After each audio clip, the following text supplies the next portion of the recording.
Hey, what is up, everybody? Welcome to the Guilty as Charged podcast. My name is Steven, and I am the host as always.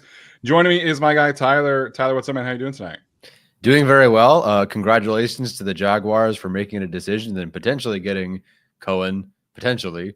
I would love to make a decision where I want some guy fired that somehow gets me a raise, and then I get more money, and then I get more money.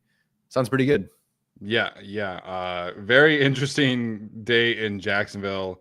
I don't know. They have not crossed the finish line just quite yet. So we'll see what happens there. The funniest thing about the Jacksonville Jaguars situation to me is that it also means that the Raiders GM that they decided to hire is potentially available to the Jacksonville Jaguars to work with his former offensive coordinator because he has not signed a contract in Las Vegas.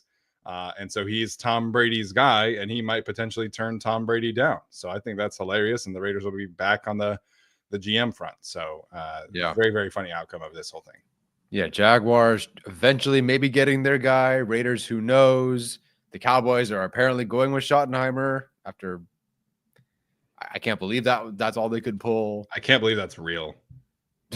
Yeah, but hey, Chargers got to play the Raiders and the Jaguars, and the Cowboys this year. That's 4 games right there. If they want to just kind of be whatever franchises, hey, no problem. Yeah, the Jacksonville or the Dallas Cowboys, in particular, that franchise, settling for the offensive coordinator who didn't call plays on their mid offense is just hilarious. Like, cannot believe that is real. Yeah, what is the equivalent of that for the Chargers? Like, that would have been like making Gus Bradley head coach after firing Anthony Lynn.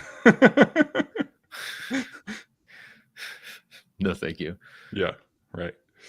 Anyways, this is a Chargers podcast, so busy week on the YouTube channel here. I posted a video this morning. I posted it last night for our Patreon and YouTube members exclusively for them first, but about the DK Metcalf potential trade. I know we were getting that question a lot, and we didn't really have time to address it, and so I wanted to address it in some fashion, and so I did that yesterday by myself. Alex Insdorf had Daniel Popper on the show yesterday as well, and so some great stuff from Daniel Popper here on this channel, including talk about Joey Bosa, Khalil Mack, the whole thing. So definitely encourage you to go check that out. And then we obviously covered Khalil Mack's free agency ourselves on Tuesday, and today we will be doing JK Dobbins profile and potential replacement. So good timing on our part, I guess. It worked out. Khalil Mack decides to come back on Tuesday, so we do his profile, and then on Thursday, JK Dobbins goes on the Kay Adams show and talks about his free agency. And we're here to talk about his free agency ourselves. So good timing on our part, I guess. And thank you to Khalil and JK for doing that. Of course, we've been madly texting them, of course, and, going to their houses and having sleepovers and making sure this all got sorted out. So I appreciate them working with us on this one, on the content. No, but seriously, your video was great. I appreciate, and generally, like, you and I are on the same page. We try to make it, realistic for the content's sake, not just to, fire up the rumor mill and get the views and the clicks and hype everything up, because the Chargers aren't going to get everyone. So good job just going over why the Chargers would trade for him, why the Seahawks would trade him, what the contracts could be, things to consider, because every year it's let's trade day 3 pick and player we don't like for their best player. And it's like, well, I think even in Madden you get rejected on that one. So, yes, Quentin Johnston in a 7th is probably not going to get it done.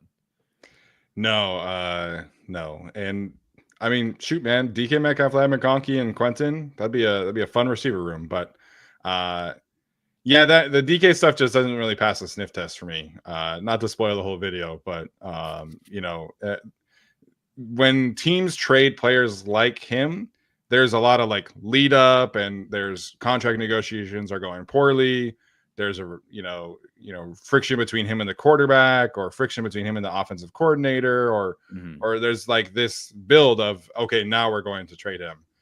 And by all accounts, DK loves being in Seattle. He's very happy with Geno Smith. They just paid him a couple of years ago. So yeah, I don't know. It does not really pass the sniff test for me.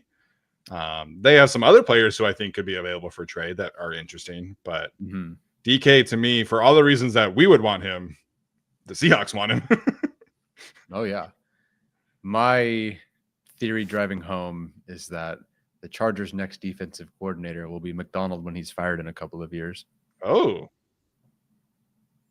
and go full Spags because no one want to rehire him for a while. Yeah, the Seahawks are in a very tricky situation from a financial standpoint and a roster standpoint. So, if they want to hit the whole reset button, I get it. But Mike McDonald, like, he didn't sign up for a rebuild.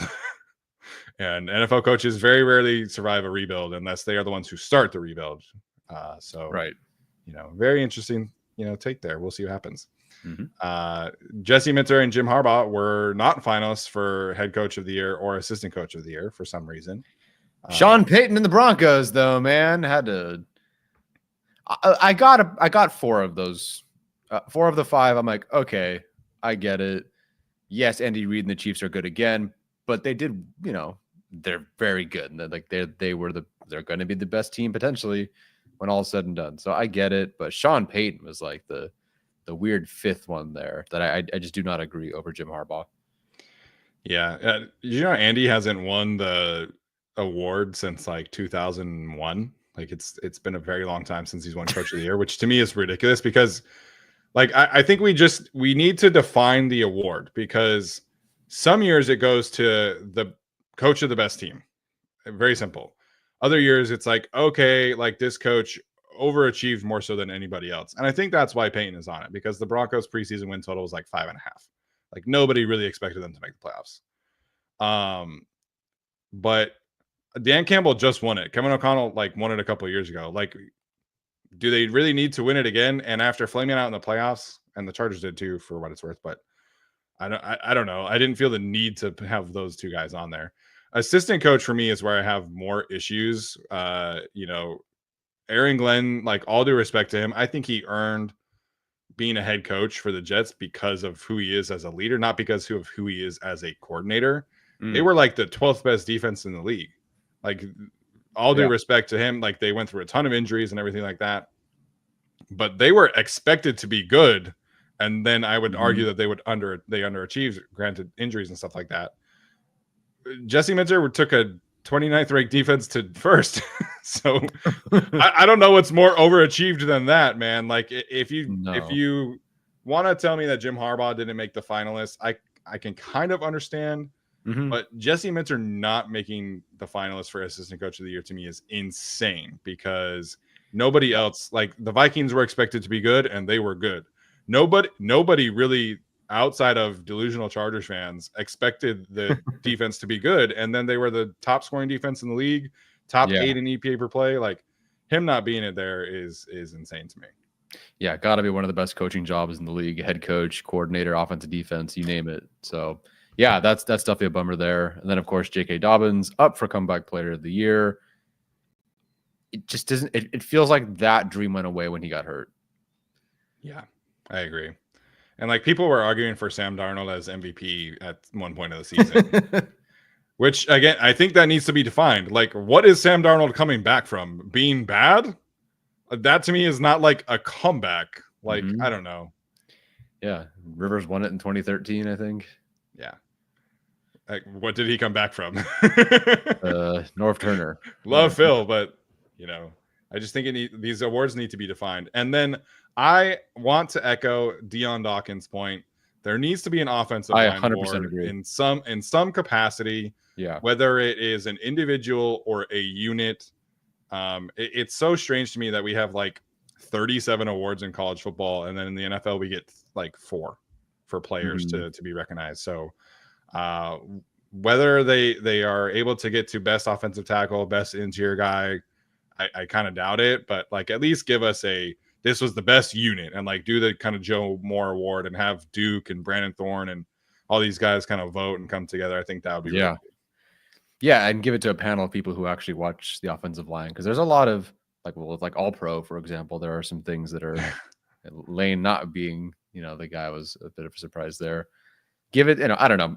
There's plenty of names you can attach to it. If you want to call it the Skarnecki offensive line or the Jeff Stoutland offensive line award or something like that. Even Callahan, whatever you want to go with, that kind of award. I at least think for like offensive line in general, there should be an award. Now it probably goes to the Eagles every year until Jeff Stoutland dies, but hey, that'd be a great award. Truly, I do think they should have one.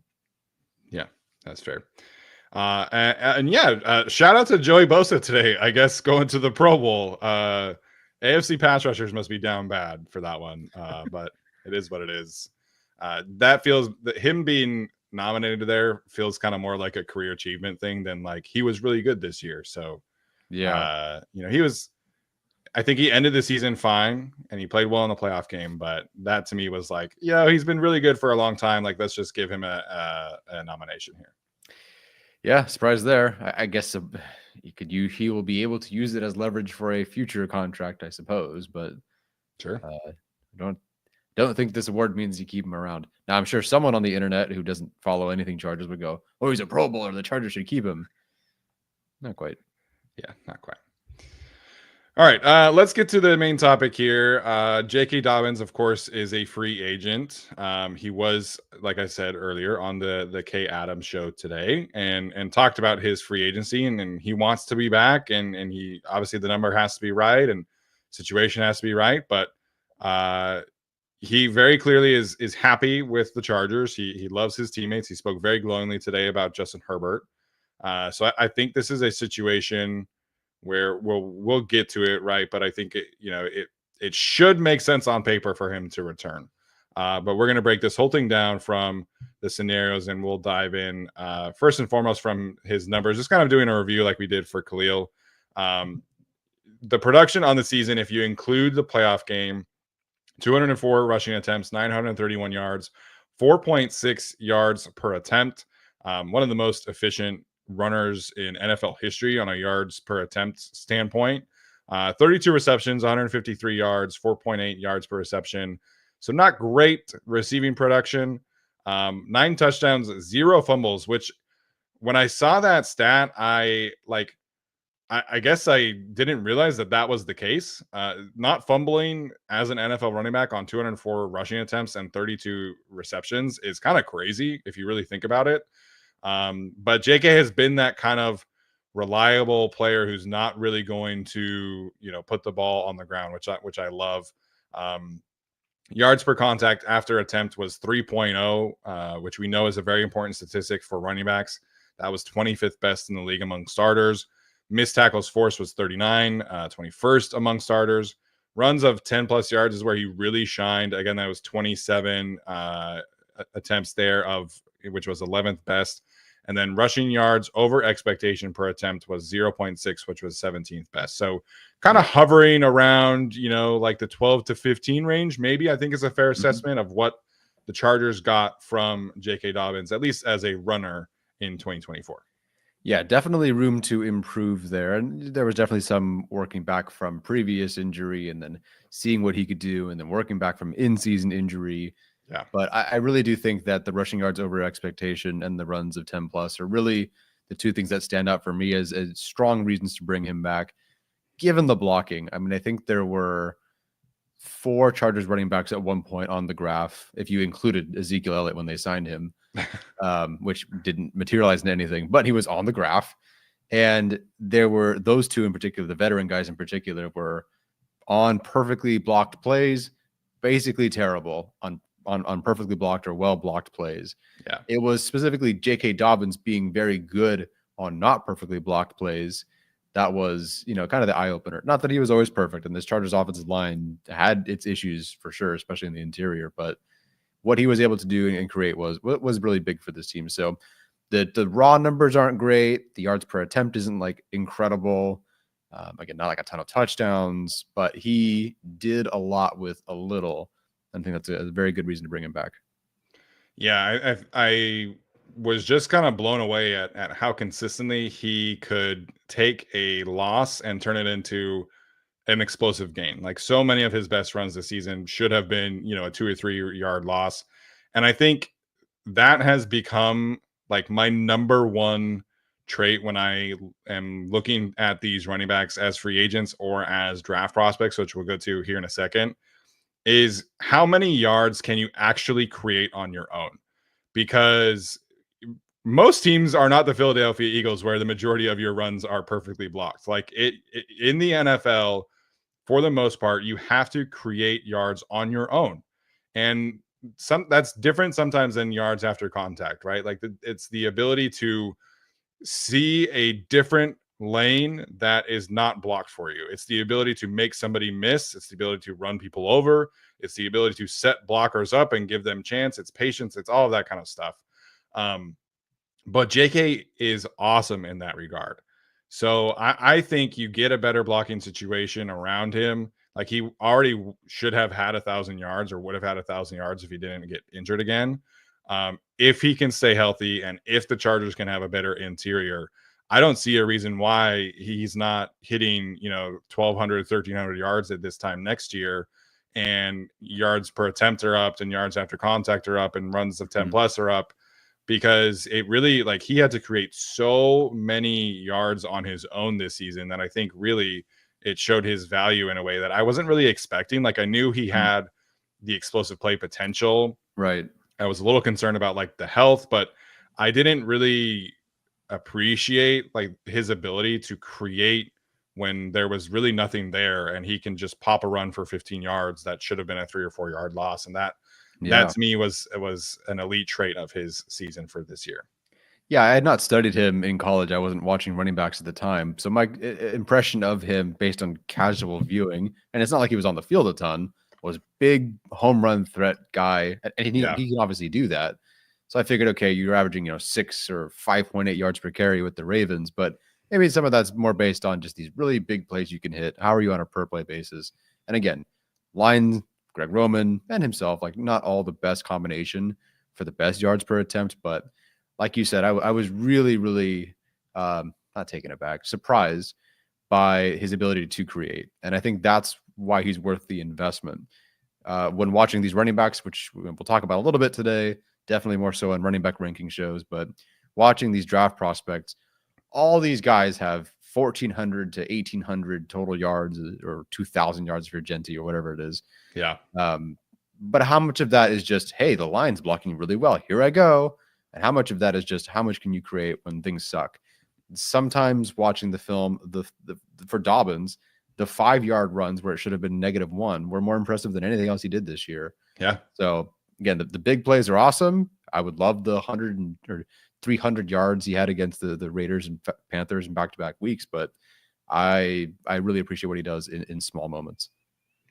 Yeah. And we'll get to, a comparison here, but I think you can, want a little more from a receiving standpoint. It's kind of strange to me that he's never really been that productive as a receiver, because like he's so good at creating those yards like I just talked about, but he's never really had a super productive season as a receiver. So some of that could be the offense, which we talked about after the season ended with Greg Roman not really prioritizing that.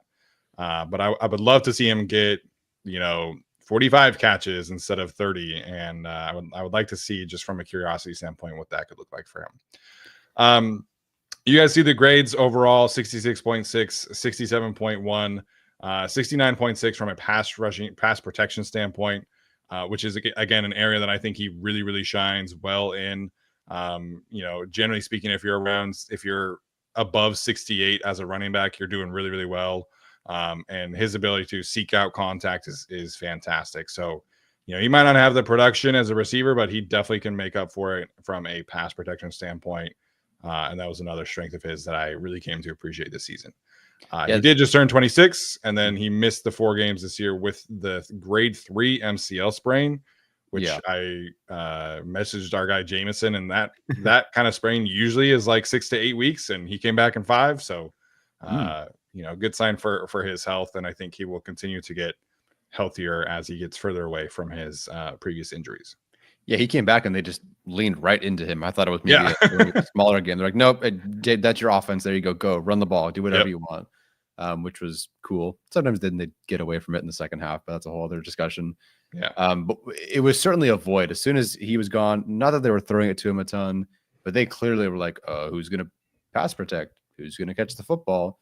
And it took until week 15 or 14 for them to kind of get Haskins involved more so in that role. He was in there in pass protection, but as a receiver, but by the time they figured that out, Dobbins was coming back. So there's everything he did for the Chargers last year was he's the best running back in the room by quite a bit. Yeah, I agree there. All right, let's get to that statistical comparison here with Alvin Kamara.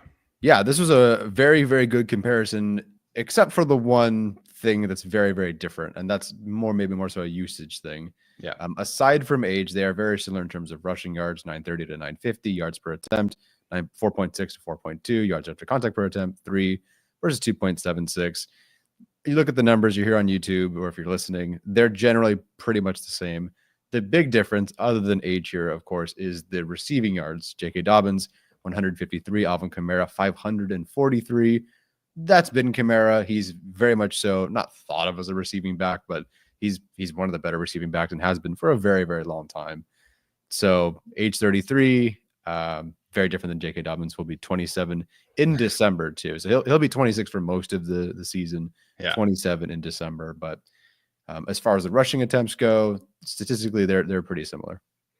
Yeah, I like doing these comparisons because it just kind of gives you a glimpse of like, well, you know, what can we really base this on? Because we all watched JK Dobbins this year, but you know, what is it? How does it compare to around the league? I think is important.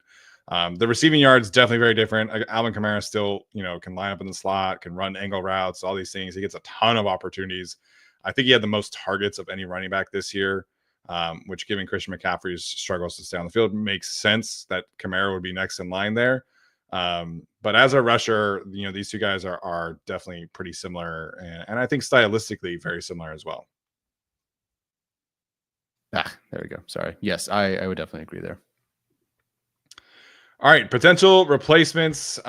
This is not so interesting from a free agency standpoint. We'll get to the draft, which I think is very interesting. But this is a very, very bad free agency class at running back. Last year's was great. There were lots of options that hit the market.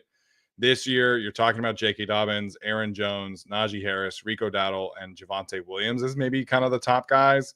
There's some other guys who maybe are like have never really gotten a chance, and maybe they're a little interesting. But in terms of potential starters that have been starters, that's it. And honestly, to me, I would probably take JK Dobbins over all of those guys in a vacuum, given the kind of production we just saw. So it is not a great free agency group. The Chargers do have Gus Edwards, Kamani Vidal, and Hassan Haskins under contract for at least 2025. But we've talked about how underwhelming Gus was. They didn't really trust Kamani at the end of the season. They were trusting Hassan Haskins, who averaged like 3.1 yards per carry, which again, a lot of that is usage. So the Chargers, in terms of veteran replacements on the roster, outside the roster, there's not a ton of options for them, but there certainly are some very intriguing draft options. And I think you have watched more running backs than I have. And so I'll kind of let you take that part away. But if there is any veteran for you, Tyler, do any of these guys stand out, or is JK kind of your best bet from a veteran standpoint? Oh, if we're comparing the two, then I would go with JK Dobbins. It is not Najee Harris for me, given the contract projections as well. If you're telling me, like does Dobbins have the same raw totals as Najee Harris? No. Najee Harris is the second most attempts in the NFL since he got to the league, other than Derrick Henry. So heavy usage. Generally has been very inefficient. And looking at this list too, most of them, not that there's controversy, but like Aaron Jones, okay, they got him out of Green Bay for Jacobs. Najee Harris, they're trying to make Warren work over him for a while there. Dowdle was never particularly the guy until recently. There was Zeke. Javonte Williams had an awesome start to his career, got hurt, and we just have never seen the same guy, which sucks because I really like Javonte Williams out of college, but injuries, things add up. Just wasn't great. So anyway, long story short, I would take JK Dobbins over these guys at minimum for their production and efficiency, but also just for the contract. It is really the draft here where I think things get more interesting. I think you've actually maybe watched more than I have for running backs specifically. I just have bounced around, but okay. You've definitely watched more day 3 guys than I have. Oh yeah, I got Bashal Tootin from Virginia Tech, baby. Like all that stuff you want to talk about, like we'll get to that for sure. Yeah. This is on first pass a great running back class. I don't think, I don't know. There's not like a 1-2 maybe that like Bijan and let's say Gibbs were, depending how you felt about Gibbs. Maybe that's a bit of hindsight now. But I do think this is from the first guy to what seems like 10th, 11th, 12th guys. Sure, there's drop-offs here and there, but it seems like a very good class. This Genty is definitely would be a better prospect than, let's say, Mayer or Kincaid were at their positions, I think. But this class reminds me of that tight end class where it's like, what do you want to do here? Do you want to you Kincaid, okay, or Darnell Washington? Do you like Sam Laporta, or do you like Musgrave, or do you like not Tucker Fisk, Tucker Kraft? Yeah, Tucker Kraft. Too many Tuckers playing tight end. Pick your poison for some of these guys. So there are some guys that we prefer over others. I'm glad you watched Giddens and really liked him. I about fell out of my chair when I saw where he was ranked on the consensus board. I don't buy that at all whatsoever. But there's a running back every year where I fall in love with him and then nothing happens. But maybe that's not Giddens this year. But I had a ball watching him for sure. I think this is a very, very good class. Dane Brugler's got 3 of these guys, at least in November, in his top 50. The other 2 being Caleb Johnson and Marion Hampton from North Carolina, Caleb Johnson from Iowa.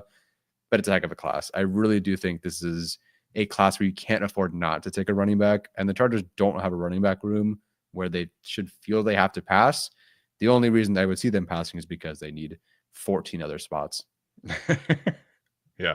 Last thing, circling back here, because I did want to bring this up. The aforementioned contract projection for Najee Harris, according to Pro Football Focus, which again, very, very good track record. 3 years, $34.5 million, $11.5 million per year. So that is a very, very hard pass for me. And I don't think anybody should pay him that kind of money. But yeah, getting back to this draft class, I think there is a chance we get to the end of the cycle talking about Ginty, and to me, Omarion Hampton is number 2. As in a similar vein, where at the end of the draft, we started hearing chatter about Jahmyr Gibbs being much higher than people thought. You're right. Yep. I liked Jahmyr Gibbs a lot. He was a very clear first round grade for me.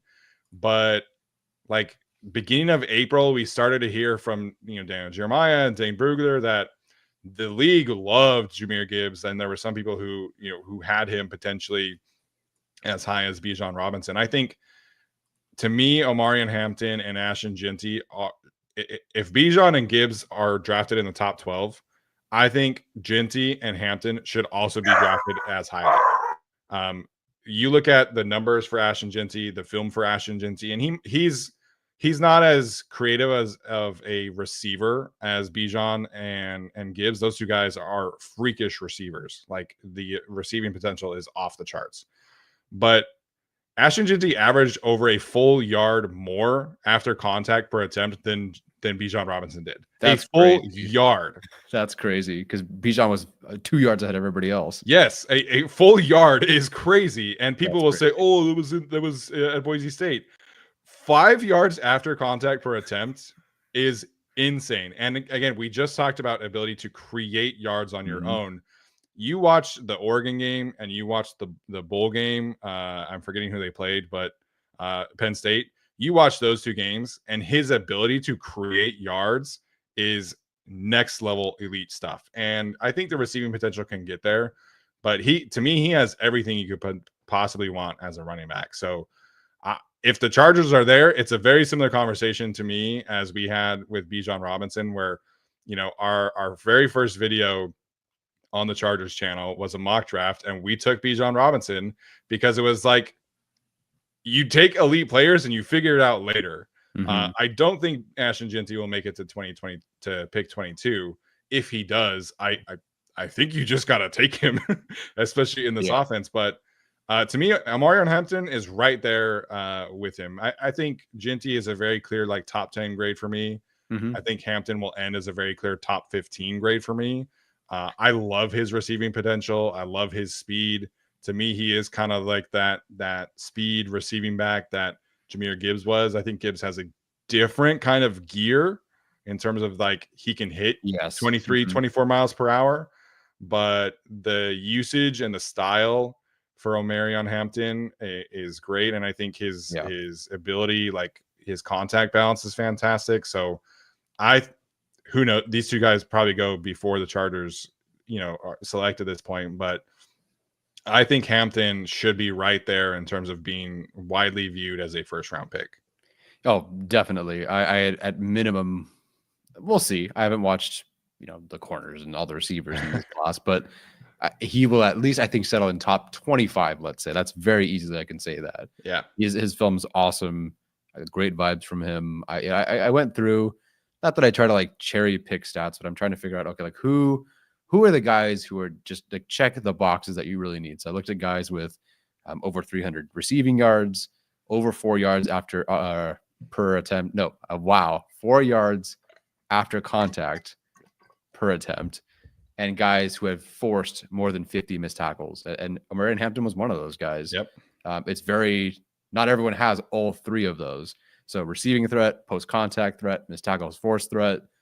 Yeah, like he's going in round 1. Yeah, and as he should. I think like some people love him and some people think he should go there. The running backs, the running back position in general is very like, what is your style, and this is how you're going to rank them. Some people love Caleb Johnson, man. I do not share that affinity, and I don't think Tyler does either. Very, very fast player. If you create a perfectly blocked lane, he will hit it and he will make a big play. But he does talk about a player who does not create. That is Caleb Johnson to me.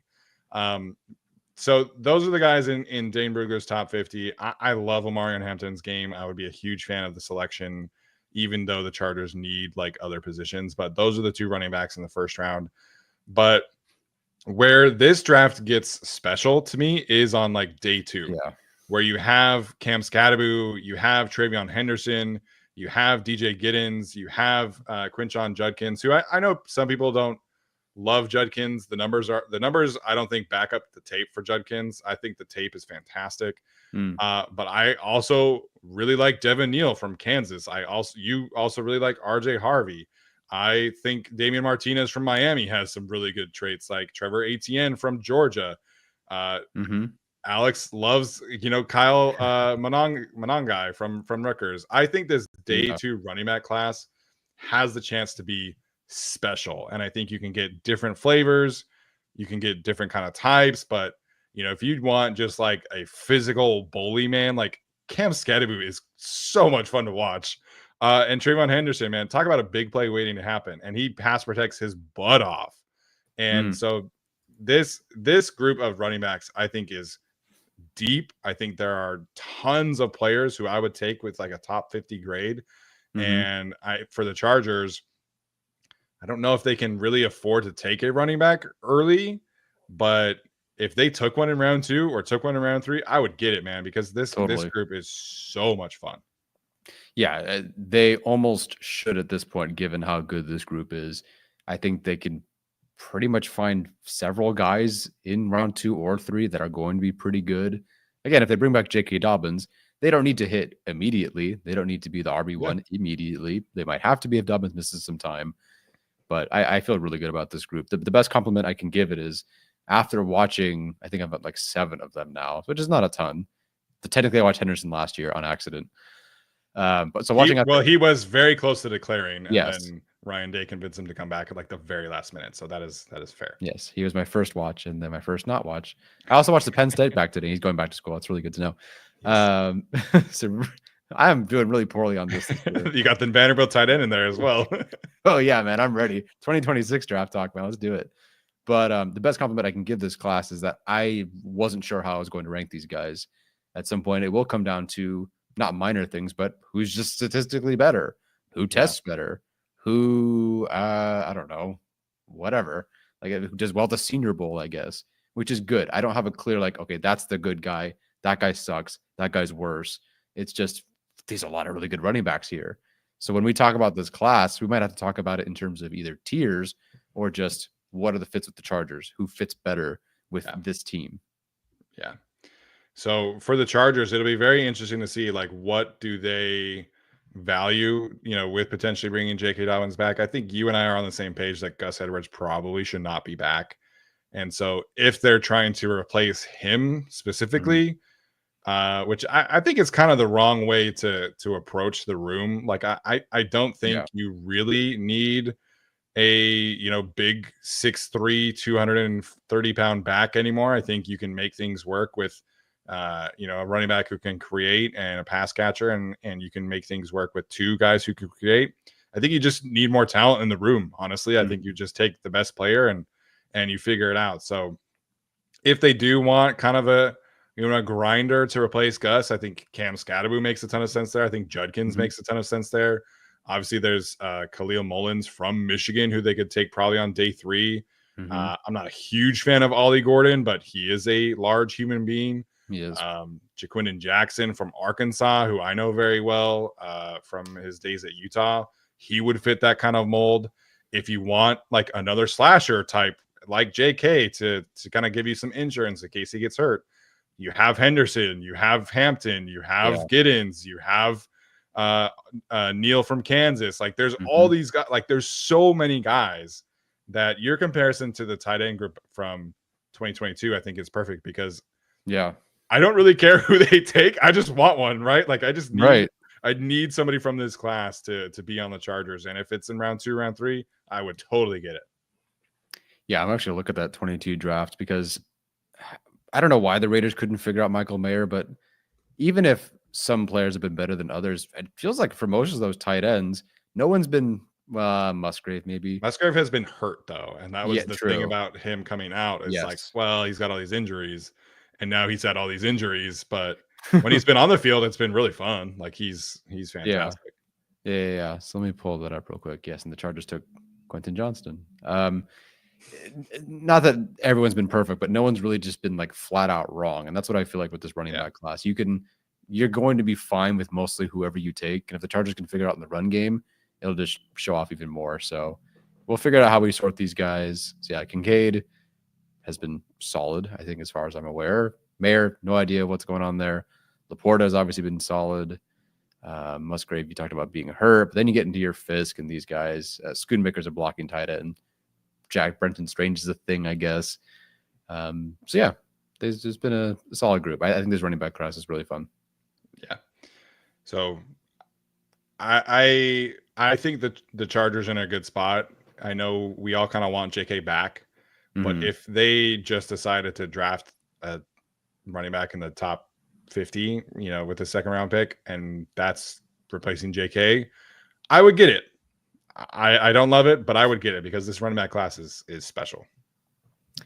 If they, I guess we can talk about this. We can talk about it here, I guess. If they don't bring back JK Dobbins, are you? I still don't buy that they would keep Gus Edwards, but probably sign and draft. What would be the point then if you don't keep JK Dobbins, unless you're worried about injury risk? If you're like completely overhauling the room, I think you could sign somebody like a little bit more interesting. Not in the group that we mentioned because I don't really want anybody in that group, but maybe you could go sign like oh God, there's not even that many interesting pieces. Oh man. I can't even do the Dearness Johnson thing anymore because he's barely played. Yeah. You could maybe do like Khalil Herbert. I'm sure that would make Alex very happy. Yeah. But there's not even that many guys, man. Like this is just like overall a horrible class. Yeah. And I know the Chargers didn't run it as maybe some people thought, as much as that people thought they would, considering it was Greg Roman, but we knew he would pass quite a bit. So Ty Johnson as a receiver that would be interesting to me. But that's like it, man. Forget, isn't there he played for the Jets, I think, at one point. So yeah, Chad Alexander would have a connection there. That's true. But there's talk of Jalen Warren getting like a pretty decent size extension in Pittsburgh. So he would probably be the guy I would advocate for. But to me, like I think the best case scenario for this room is you bring JK back, you replace Gus with a draft pick, and then you would have JK, rookie of choice, Kamani, and Hassan Haskins. And I think that's a positive step forward. I think it's fair to expect Kamani to take a step forward. I don't know how big of a step forward we'll get. But he was hurt early in training camp. Like he really kind of struggled to get on the field early. And I think that impacted his ability to make an impact. So I think it's fair to expect a guy that we all loved on film and we were very excited to take that step forward. Yeah. But yeah, it's very difficult to justify bringing Gus Edwards back given the numbers, the tape, the injury. So it's tough. Yeah, the film wasn't great, too inconsistent. You know, if they leaned on him, I mean, that's the thing. They didn't even really show that they could lean on him. They hesitated to do anything with Gus Edwards after the first few weeks. What's up? What was his most carries in a game this year? I think early he had maybe like 12 to 14, but there were games where he had like 3 carries, 4 carries. Granted, there was some injury there. Then he went on injured reserve, or injured reserve. So I don't know. Yeah, he had 18 carries against the Panthers. Sure. For 59 yards. Woo! And then against the Broncos in week 16, he had 14. Those are the only 2 games above 12. Yeah, strange. I guess I didn't expect 25 carries because he wasn't really even that for Baltimore, but a surprise. So yeah, I think if you just cut him and give Dobbins the contract, it's fine with me. Yeah. Which we'll get to that there. So contract considerations. Oh, I'm sorry. I have to do our read. We have to pay the bills around here. So I got to tell you about our friends over at PrizePicks, the best and easiest way to consume daily fantasy sports. You guys only have 2 more weekends of football left to take advantage of PrizePicks. You can check the link in the description, prizepicks.com/guilty. They also have several specials coming up for the NBA All-Star game, which is right around the corner, which I think is President's Day weekend, usually, if I'm not mistaken, which I can't believe that's already happening. I feel like the NBA just barely started.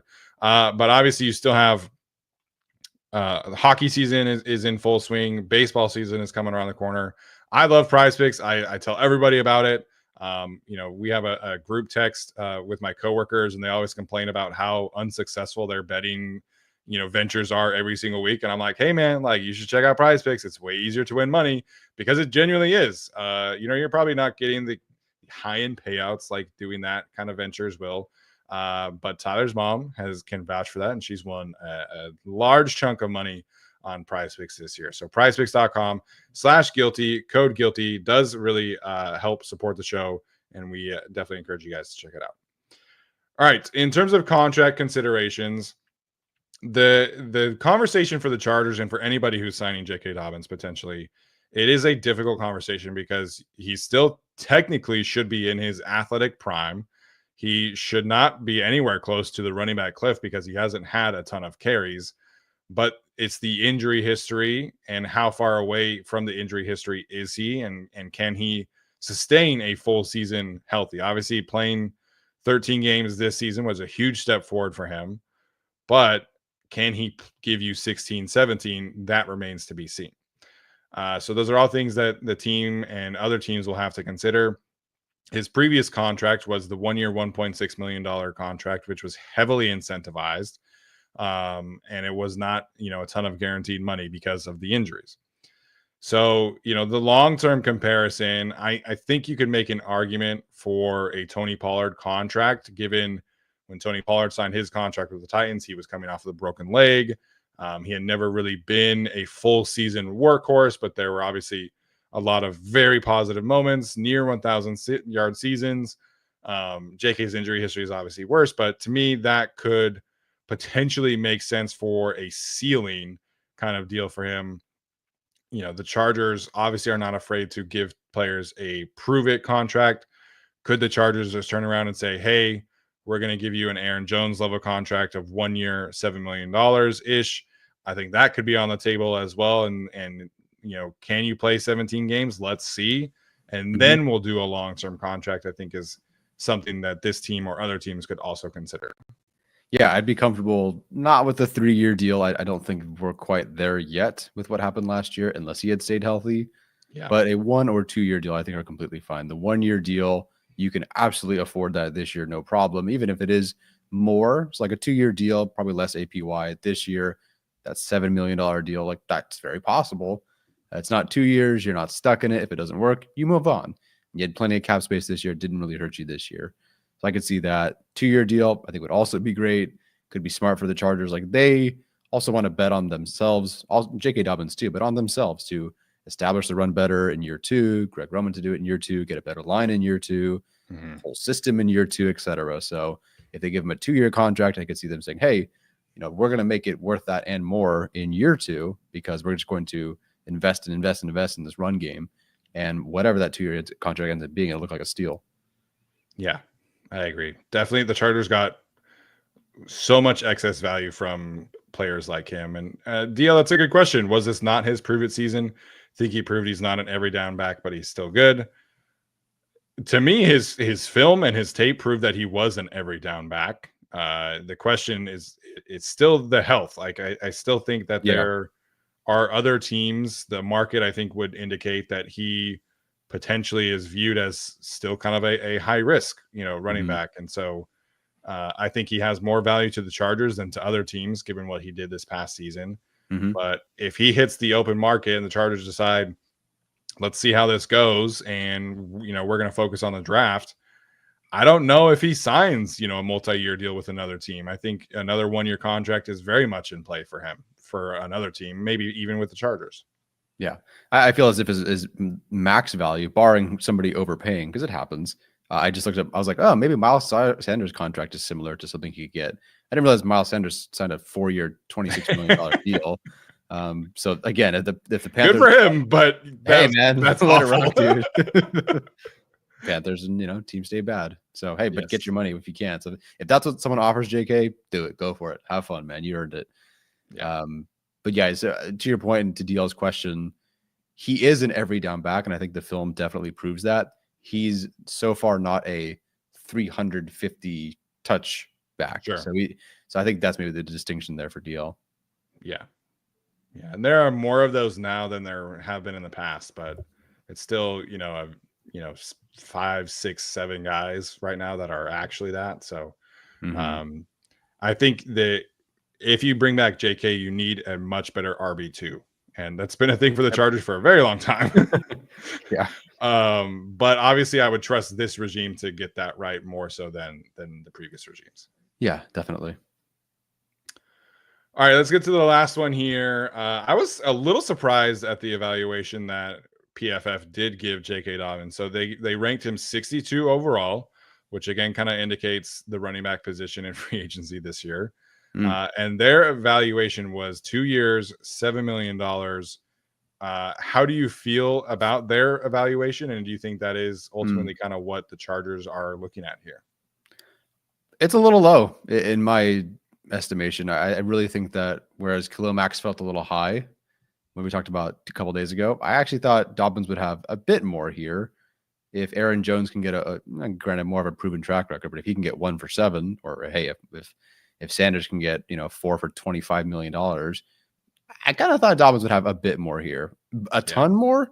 No, but $3.5 million APY. If that's what it is, send it. That ain't no bother to me. Yeah, I love this player. He's one of my favorite Utah guys of all time. But Zach Moss got 2 years, $8 million from the Bengals last year.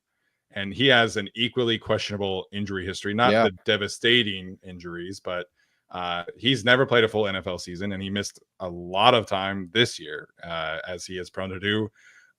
He tore his meniscus getting out of bed at the University of Utah, and that's just kind of who he was. But when he was on the field, he was great. So if Zach Moss gets 2 years, $8 million, I think that JK easily should surpass that. I mean, Jamal Williams got 3 years, $12 million, so also a $4 million APY. So I would argue that for JK, $4 million per year should be the absolute floor. Like if you're looking at those kind of players, but neither of those guys have really performed previously at the level we just saw JK perform at. So, Raheem Mostert got a 1-year, $4.1 million deal this past year.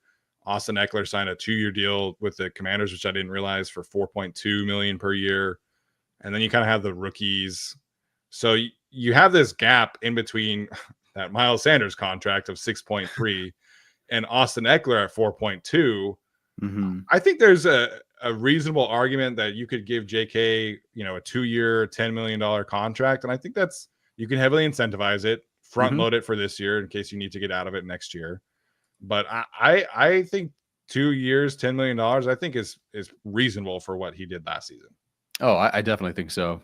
Great job bringing up the Zach Moss one. Just looking at his stats with the Colts before he signed with the Bengals. Yeah. So 4.3 yards per carry, 794 yards, about 800 yards rushing, 192 receiving yards. So kind of similar to what JK Dobbins was. So in terms of the raw numbers, it's actually pretty similar. So he should get north of that.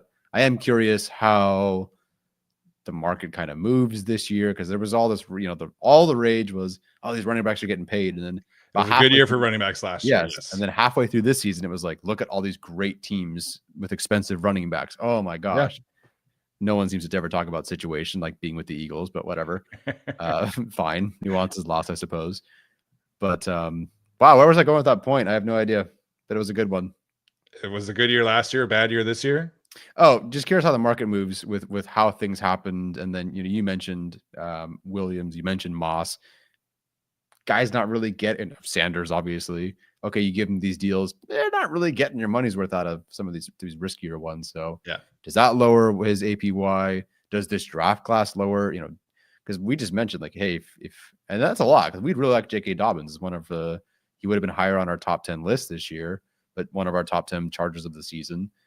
But you just mentioned, hey, if they don't bring back JK Dobbins, they're going to be fine because this draft class is amazing. So I don't know. I'm curious how that weighs against him. Yeah. Ultimately, I'm curious if your opinion has changed, but I think we messaged about this previously that we were kind of on the same page that JK should be brought back.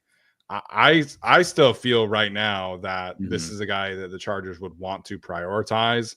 I mean, Jim Harbaugh's press conferences are always exaggerated. He's always very positive, but I mean, he threw out Walter Payton like 7 times this year talking about JK Dobbins, and like the energy, like he was probably like your third or fourth most impactful leader on offense. I think this is a guy that you can still draft his replacement and plan for the future. Totally. But I think this is a guy that just checks all the boxes to be brought back. And I think that's a very common thread for the guys that we're going to do these profiles for.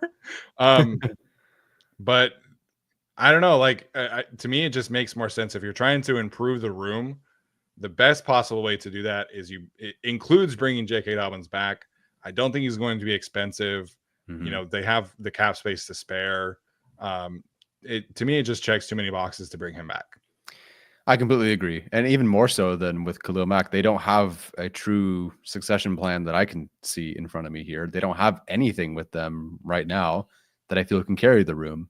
So if, Vidal had more carries, maybe you could talk yourself into it.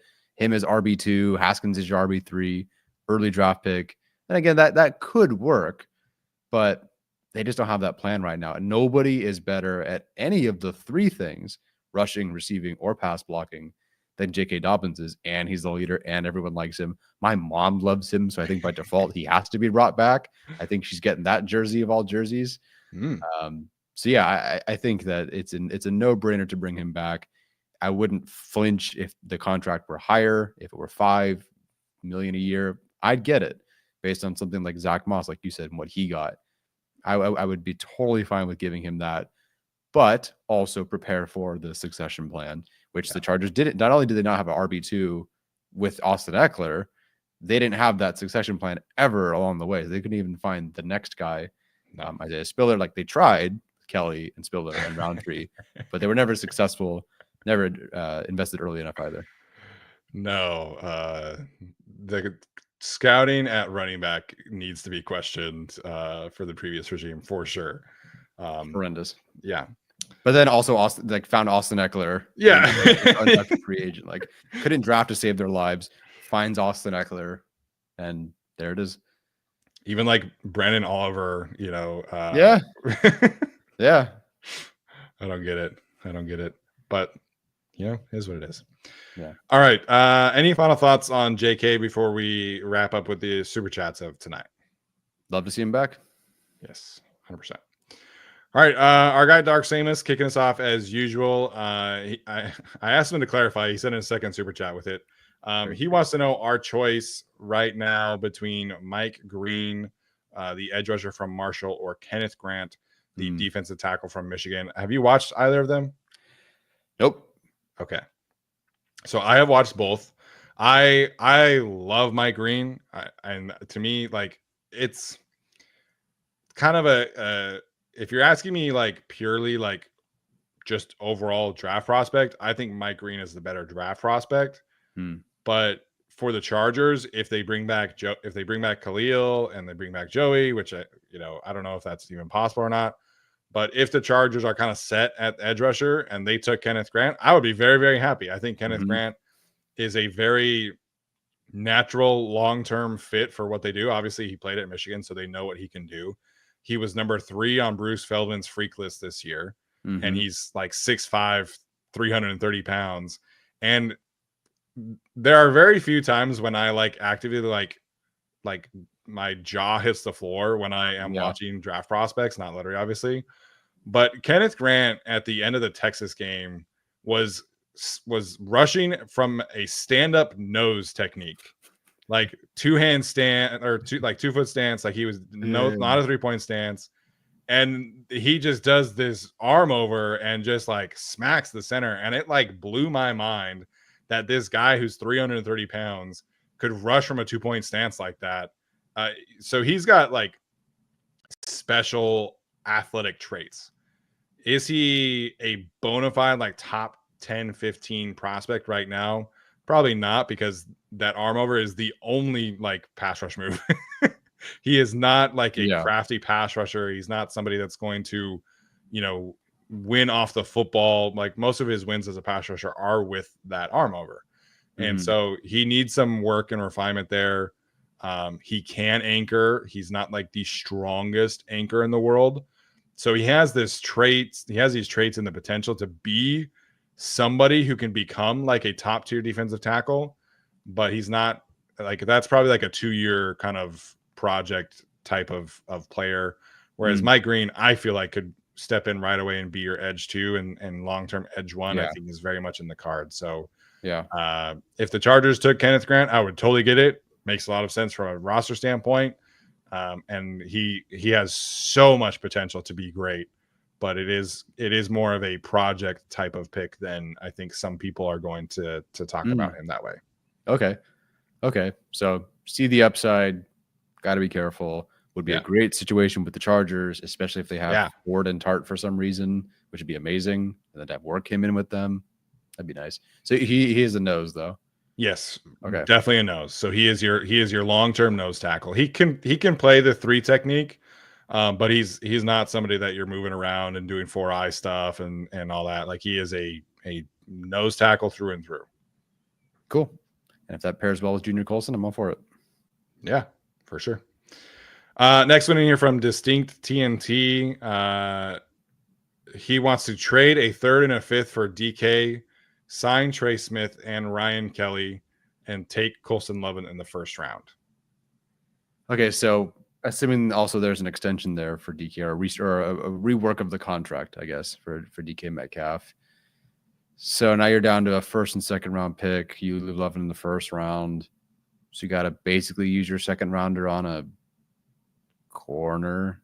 No, edge rusher, defensive tackle. That's the tricky part, right? Is okay.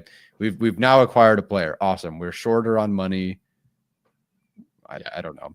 I think you can genuinely get 2 great quality players in this free agency class, along with other guys you'd want to bring in. JK Dobbins, Poona Ford, something like that. 3 of them, I don't think is if 3 happens, then you can say goodbye to Molden and Ford and some of these guys. Yeah. Oh, 100%. The cap is very workable to potentially bring in these guys, but I'm going to remind Distinct and everybody else that the Chargers currently have 44 players on the roster. Like they need to sign like 30 players before they draft. Like they have to get to 90. They have to go to a 90-man roster. And right now they have 44 players on the roster. So this roster is going to look very different from last year. Just because like they don't have, I mean, they could bring Jim Harbaugh said they can't bring everybody back. If they really wanted to, they could bring every free agent back and just we're gonna do 2.0 this thing. But they have 44 players under contract. They have 44 under contract, and we're talking about cutting Bosa and Pipkins and Edwards. Like, yes, 38 by the draft. Yes, or free agency. Yeah, unless you want them to have the biggest undrafted free agent class ever. Like, they need to sign like multiple guys. So you might get one of these free agents, and I would be very happy with any of them. But all three, no chance. No chance are you getting all three. Yeah, and just look, someone in the NFL can offer more and they can pay more. The Chargers, they have good number of assets, but somebody could definitely offer more if they wanted, and somebody can definitely pay more. There are teams that have a ton of money. The Patriots can do basically whatever they want as long as someone wants to go there. Yeah, so it's possible the Chargers can afford these guys, but I don't know. Yeah, of the three, I would probably lean towards Ryan Kelly being the most likely, just because the Colts have his long-term replacement. You know, the center market is not great, and I don't know of many teams that need a center more than the Chargers. You know, Trey Smith, like every fan base wants him. Like he's going to have suitors, and I know the Chiefs probably can't afford him right now, but I just kind of had this feeling that they keep him, given their tackle situation, how bad it is. Like I think I think they would want to keep Trey around, and I think they probably make it work, unfortunately. Yeah, I'm sure they'll make it work, and we'll hate him for it. And I'm sure T. Higgins will make it work for the Bengals, and then we'll be going, what do we do? But that's what the draft is for, I guess. Yeah. Kelly, I would get, though. Like, he is definitely gone. He might retire, but he is definitely not going to be with the Colts next year. So I'm all for it. It would not force you to be super aggressive for center in particular in this upcoming class. Find your heir apparent. It's not as good of a class as last one, but I'm sure there are centers in, day 2, day 3 that can develop into those guys. So, yeah, Kelly would be great. Weapon would be great. A lot to do, though. A lot to do. I still have no good answer of where you can start other than interior offensive line in free agency. Yeah. They will make a bigger signing along the interior offensive line. Like it is too much a part of their identity to just, like I think the worst case scenario is Kevin Zeiler. And I know fans won't be like excited about that, but he's a really freaking good player. Yeah. And he obviously played for the Ravens, knows the system, all that stuff.